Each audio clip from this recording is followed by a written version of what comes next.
बिस्मिल्लाहिर्रहमानिर्रहीम। अस्सलाम वालेकुम वीवर्स। तो आज आपको मैं इंसानी जिस्म के मसल्स के बारे में बताऊंगा कि इंसानी जिस्म के कौन कौन से मसल्स हैं और उनके नाम।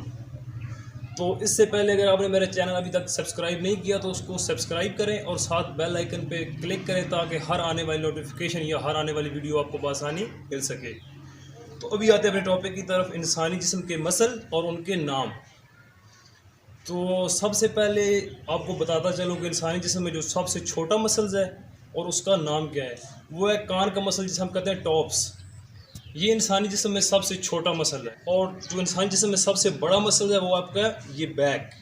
ये इंसानी जिस्म के अंदर सबसे बड़ा मसल। आ गया आपका शोल्डर। शोल्डर में अपर शोल्डर भी है, फ्रंट शोल्डर भी है और बैक शोल्डर भी है। और उसके साथ आपका आ गया बाइसेप। ये है बाइसेप मसल। और इसके बिल्कुल पीछे ट्राइसेप। इसके सामने ये वाला है फोर आर्म। और आगे जिसे हम कलाई बोलते हैं इसे कहते हैं रेस्ट। और उसके बाद चेस्ट। चेस्ट में आपकी अपर चेस्ट भी है, मिडिल चेस्ट भी है और साथ लोअर चेस्ट भी है। हर बंदे को पता होता है चेस्ट का मसल, लेकिन उनको ये नहीं पता कि इसके अंदर अपर चेस्ट, मिडिल चेस्ट या लोअर चेस्ट। इसलिए आपको बता रहा हूँ। और साथ ये भी बताता चलूँ कि अगर जो बंदा अपने आप को फिट करना चाहता है, फिटनेस करना चाहता है, उसके लिए ज़रूरी है कि वो अपने मसल्स के बारे में उसे पता होना चाहिए कि इंसानी बॉडी के अंदर कौन कौन से मसल्स हैं और उनके नाम। बताने का मकसद ये है, अगर बंदा अपने आप को फिट करना चाहता है, जिम करता है या कोई भी एक्सरसाइज वगैरह करता है, उसे पता हो कि कौन सी एक्सरसाइज वो कर रहा है और कौन से मसल्स के लिए वो एक्सरसाइज कर रहा है, कौन सा मसल इससे इंगेज हो रहा है या कौन सा मसल इम्प्रूव हो रहा है। तो इसलिए आपको ये जानना ज़रूरी है कि आपके मसल्स के नाम और कौन कौन सा मसल कौन सी एक्सरसाइज से इंगेज होता है। तो चेस्ट के बाद एब्डोमिनल। एब्डोमिनल के बाद आपका बैक है। बैक के बाद विंग मसल्स। विंग के बाद है थाई। थाई को आप दूसरा नाम दे सकते हैं क्वाड्रिसेप मसल, इसे थाई भी कहते हैं। और इसके पीछे जो है ये है हिमस्ट्रिंग मसल। कौन सा? हिमस्ट्रिंग मसल। और इसके पीछे ये जो मसल है इसे कहते हैं ग्लूटियस मसल। इसका नाम है ग्लूटियस मसल। साथ ये हिप ज्वाइंट है आपके। और इसके नीचे जो आपके आ गया शिन। शिन के पीछे है काफ मसल।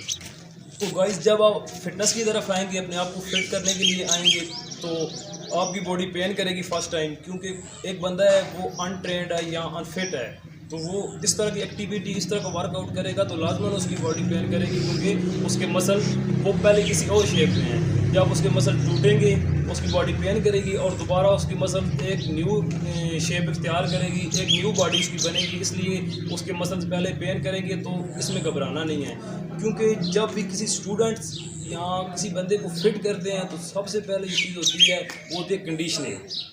तो वो उसमें तमाम एक्सरसाइजें होती हैं, जितनी भी एक्सरसाइजें हैं, पैरा एक्सरसाइजें हैं, ज़मीनी, उसके बाद ज़मीनी एक्सरसाइजें हैं, जितनी भी एक्सरसाइजें हैं ओवरऑल वो तमाम एक्सरसाइजों को मिला के जो मजमूआ बनाते हैं उसे कंडीशनिंग कहते हैं। तो इसलिए वीवर, जब तक इंसान फिट नहीं होता, उसके मसल्स मजबूत नहीं होंगे, स्ट्रॉन्ग नहीं होंगे, तो वो जिम्नास्टिक होगी या इस तरह की कोई भी एक्टिविटी वो नहीं कर सकता। तो इसलिए बता रहा हूँ, आपको ज़रूरी है कि अपने आप को फिट करें, ताकि जिम्नास्टिक की तरह या कोई भी आपका इस तरह का इवेंट आ जाए, कंपटीशन आता है, रनिंग आ जाती है या पुशअप कहीं भी आपने लगाने होते हैं, कोई मुकाबले के अंदर, कंपटीशन के अंदर, आपको कहीं भी मसला ना बने। तो कंडीशनिंग सबसे पहले अच्छी कंडीशनिंग करें, अपनी बॉडी को तोड़ें, तोड़ने के बाद अपनी बॉडी को जोड़ें, एक न्यू शेप दें। उसमें आप जब पुशअप्स, सिटअप्स या चिन अप्स, पुल अप्स, कोई भी एक्सरसाइज है उसकी जब आप डिप्स लगाएंगे, रैप लगाएंगे, उसमें 4 काउंट भी होगा, 4 रिपीटिशन भी होगी, 2 रिपीटिशन भी होगी। वो उस लिहाज से आप जब रैप लगाएंगे तो कोशिश करना है सबसे पहले कम रैप लगाने हैं, कम डिप्स लगाने हैं, आहिस्ता आहिस्ता हैवी करना है। जब आपकी बॉडी किसी शेप में डलना शुरू हो जाएगी उसके बाद फिर आपने नीचे डाउन आना, लाइट वेट की तरफ आना है।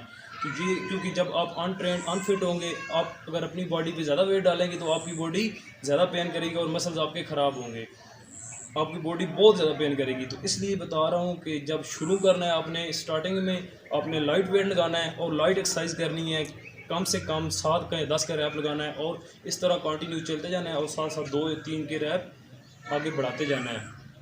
तो इसलिए आपकी बॉडी स्ट्रॉन्ग होगी तो आप जिम्नास्टिक भी आसानी कर सकेंगे।